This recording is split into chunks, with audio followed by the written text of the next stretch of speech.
존경하는 시청자 여러분, 안녕하십니까? 저는 사단법인 전국 중소상공인협회 회장 조인호입니다. 오늘은 2024년 8월 3일이고 지금 현재 시간은 오후 2시를 조금 지나고 있습니다. 그래서 웃고 즐기는 사이에 차기 제21대 대통령 선거가 벌써 2년 반 앞으로 다가왔습니다. 그래서 오늘은 제21대 대통령 선거에 관해서 한번 논해볼까 합니다. 돌이켜보면 한때 한나라당은 대통령 후보감이 없어서 정치판과는 거리가 먼 세계에서 자란 좌파 노무현 사람인 반기문 씨를 대통령 후보로 옹립하려고 출마 교섭을 하였으나 반 씨가 마지막 순간에 뒤로 물러섬으로써 무산되었고, 이회창, 황교안, 홍준표 씨가 간택을 받았으나 김대중, 노무현, 문재인 후보들에게 각각 패했지 않습니까? 아시다시피 김대중, 노무현, 문재인 전 대통령들은 그야말로 독선적이고 좌파적이고 친노동적, 친북한적, 친시민단체적 성향이 있었는데, 이 세 분의 전직 좌파 대통령들의 장점은 시민단체들을 아주 능수능란하게 활용하여 대통령직을 쟁취하는 데 결정적인 도움을 받았다는 것입니다. 심지어 문재인 씨는 시민단체들의 촛불혁명으로 자기가 대통령이 되었다고 공공연히 말하고 있을 정도입니다. 여기서 잠깐 이야기를 옆으로 돌려보면 좌파들은 박정희, 전두환 전 대통령이 군사혁명을 일으켜 정권을 탈취했다고 그토록 비난을 해대며 군사혁명을 한 자들을 내란죄로 처단을 해야 된다고 저항을 하여 결과적으로 처벌을 했습니다. 그런데 자기들은 촛불혁명으로 대통령이 되었다고 자랑스럽게 말하고 있는 행위를 어떻게 해석해야 되겠습니까? 문재인 씨의 생각은 군사혁명은 죄악이고 촛불혁명은 죄가 아니라는 말인지, 아니면 촛불혁명도 죄악임을 인정하고 처벌을 받을 각오가 되어 있다는 말인지 모르겠지만, 아무튼 이들 전임 좌파 대통령들에 맞선 이회창, 황교안, 홍준표 씨 역시 독선적이기는 매 일반이었지만 이들의 공통적인 결함은 우파 시민단체들과 협조를 전혀 하지 않았다는 것입니다.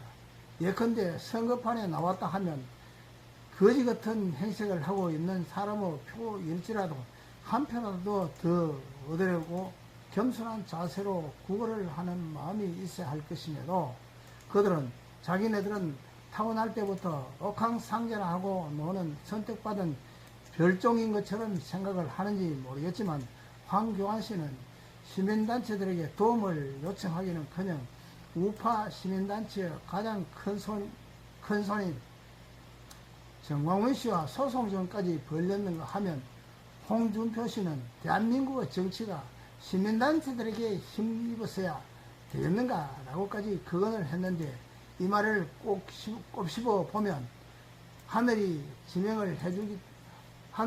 자기들을 지원해 주기 때문에 아니 곱게 시민단체나 촌스러운 국민들에게 힘을 입지 않아도 대통령이 될 수 있다고는 교만스러운 말이 되는 것이며, 또 어떤 면에서는 상대방에게 저주기로 약속을 하고 게임을 하고 있는 게 아닌가 하는 의심이 들 정도로 수백만 표를 리드하고 있는 우파 시민단체들을 무시, 멸시 내지 경원시하는 이런 마인드를 갖고 있는 사람들은 대통령이 되어서 결코 안 된다고 나는 생각합니다.